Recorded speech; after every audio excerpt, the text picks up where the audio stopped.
ನಮಸ್ಕಾರ. ಇವತ್ತು ನಾವು HPV ವೈರಸ್ ಅಂಡ್ ವ್ಯಾಕ್ಸಿನ್ ಬಗ್ಗೆ ಮಾತಾಡೋಣ. What is HPV? Human papilloma virus. ಇದು ಒಂದು ಕಾಮನ್ ಆಗಿ ಬರುವಂತ ಒಂದು ಸೋಂಕು. ದೇಹದಲ್ಲಿ ಬಂದು ತಾನಾಗ್ತಾನೆ ಹೋಗುವಂತ ಒಂದು ಸಿಂಪಲ್ ವೈರಸ್.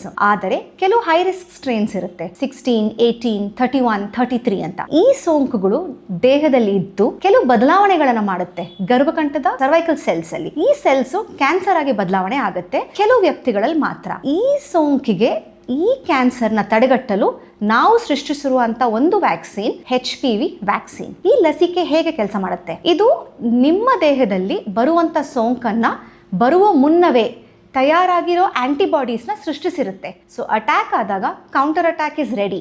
ದೇಹದಲ್ಲಿ ಈ ಸೋಂಕು ಬಂದು ಕ್ಯಾನ್ಸರ್ನ ಆಗಕ್ ಮುಂಚೆನೆ ತಡೆಗಟ್ಟುವಂತ ಒಂದು ಲಸಿಕೆ. ಇದು ಯಾರಿಗೆ ಕೊಡುವಂಥದ್ದು? ಚಿಕ್ಕ ಹುಡುಗಿಯರು 9 to 14 years ಇರೋ ಹುಡುಗಿಯರಲ್ಲಿ 2 ಡೋಸ್ ಕೊಡುವಂಥದ್ದು. 0 and 2 ಇವತ್ತು 1 ಡೋಸ್ ಕೊಟ್ರೆ 2 ತಿಂಗಳ ನಂತರ ಸೆಕೆಂಡ್ ಡೋಸ್ ನೀಡುವಂಥದ್ದು. 15 ವರ್ಷಗಳ ದಾಟಿರುವಂಥ ಮಹಿಳೆಯರಲ್ಲಿ 15 to 45 ತನಕ ನಾವು ಕೊಡಬಹುದು. ಇವರಲ್ಲಿ 3 ಡೋಸಸ್ ಕೊಡಲಿಕ್ಕೆ ನಾವು ಅಡ್ವೊಕೇಟ್ ಮಾಡ್ತೀವಿ, 0, 2 and 6 ಅಂತ. ಈ ಕ್ಯಾನ್ಸರ್ಸು ನಿಮಗೆ 100% ಪ್ರಿವೆಂಟಬಲ್ ಕ್ಯಾನ್ಸರ್ಸ್ ಆಗಿರೋದ್ರಿಂದ ಈ ಲಸಿಕೆನ ಪೂರ್ತಿ ಉಪಯೋಗ ಪಡೆದುಕೊಳ್ಳಿ. ನಿಮಗೆ ಇದು 2 ಥರ ವ್ಯಾಕ್ಸಿನ್ಸ್ ಬರುತ್ತೆ. 4 ಸ್ಟ್ರೇನ್ ವ್ಯಾಕ್ಸಿನ್ಸ್ ಅಂತ ಹೇಳ್ತೀವಿ.